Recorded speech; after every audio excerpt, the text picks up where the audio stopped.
possible. They could have drugged him to Jesus. He would have been dead by the time he got there. Some of you are so busy trying to drag your family and your friends to Jesus, and you wonder why they're screaming and kicking. Listen, just get to church. You heathen. The way you talk, what you smoke, what you drink, what you smoke, what you tap. Come on, get into Jesus. And we preach at people. We get on the corners and we yell, yeah, going to hell. Going to hell. Don't know, maybe. Yeah, you're going to hell. And we wonder why people are uncomfortable.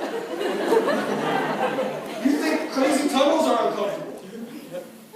No. To religious people they are. To me they are. To me, new people they are. But people want to be accepted.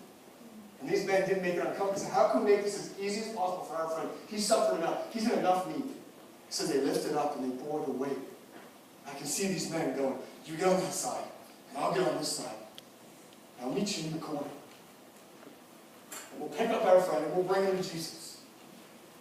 My friends, our mission, our goal, our assignment has always been, you do what you can do, and I'll do what I can do, and I'll meet you in the corner.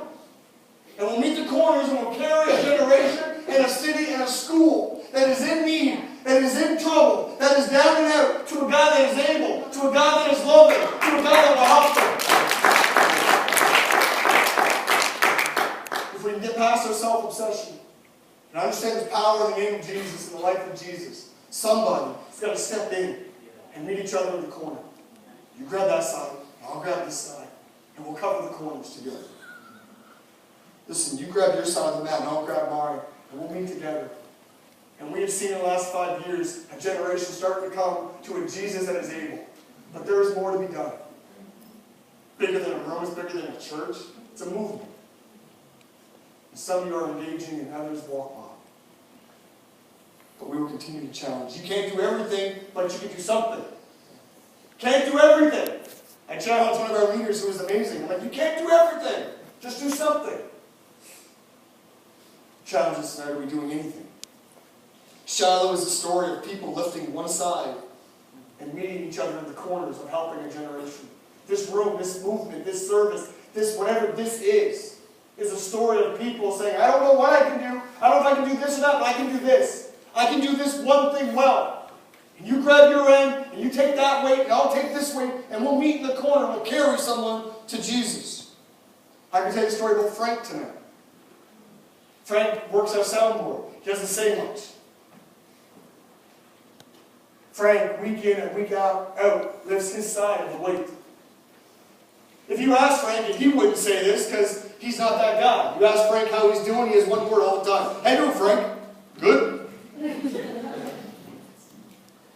said, Frank, if you don't know this, but the last 5 years have probably been the toughest in Frank's life. He won't tweet about it because he's not a moody 13-year-old boy. How you doing, Frank? Good. Going through hell. Last 5 years. Relationally, family-wise. Been through some stuff, haven't you, Frank? For the last 5 years, week in and week out, Frank said, I can't preach. I don't want to preach. I can't play an instrument. I can't do what Luke does. I can't do this. I'm not going to put up posters. But I can pack a trailer and I can lift some gear. See, anybody can change the world on a weekend. Put some time behind it. Before you criticize the generation older than you, walk a mile in their shoes. And after that mile, you can laugh because then you'll have their shoes. See, it's a lot easier to blame the generation ahead of us because there's only one other option. But Frank, the last 5 years has not been the easiest. But Frank knows his side that he can carry the weight. He knows that by lifting a sound box and packing a trailer and unpacking and packing, and in a semester we'll load and unload 100 times. In the cold, in the rain, in the snow. When the truck acts up, and when the train doesn't. Frank the Tank, we call him. Doesn't say much, but his life screams at us.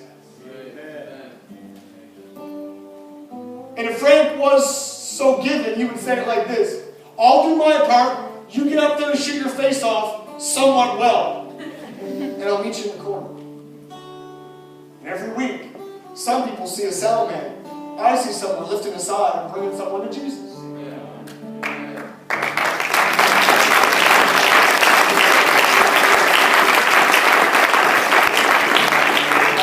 about the two sisters, the troublemakers, Evangeline and Shiloh, Hong Kong, Canadians.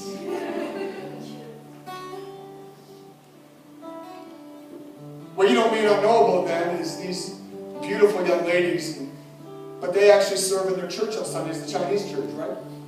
They lead worship and they teach Sunday school. And some would say, there's not that many people, but why don't you just jump in at this church or that church? And you probably have more people your age or people you can hang out with. And God can move you from church to church, and He'll tell you there's good reasons and there's bad reasons. One bad reason is I'm not being fed. That's a stupid reason. As far as I know, you're supposed to eat more than once a week. If I came home at 38 and said, my wife didn't feed me, she would slap me because it's on me. It's not on your pastor to feed you. It's on you. The pastor's job is to kick you in the butt to get you out there. That's for free. Put that up there.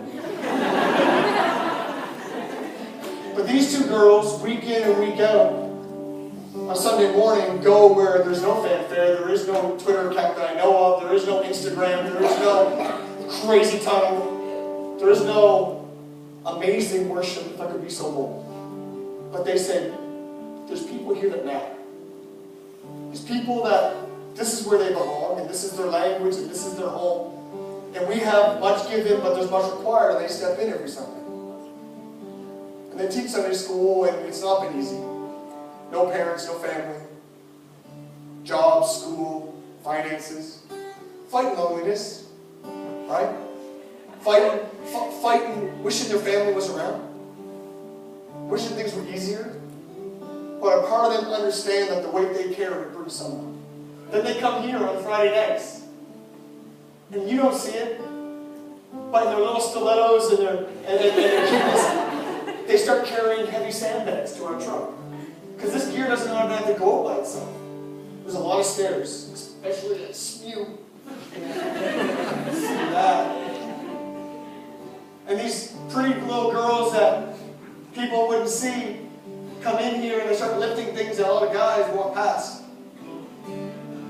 Because they said, I might not be called to preach, though I think you might be. And they mention, I might not be the one doing this, but I can do something.